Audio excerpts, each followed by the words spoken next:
Amid concerns over Cook County's only hospital, the Grand Marais facility is discussing strategic plans to move forward. This comes after controversy surrounding the recent departure of a longtime North Shore Health ER doctor who was beloved and trusted in the community.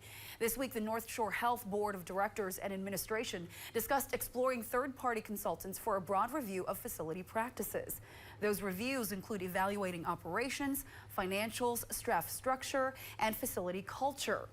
NSH will announce the selected third-party firms at its January meeting for a vote. The board hopes to have these reviews completed within the next 4 to 6 months and is looking at grants to pay for them.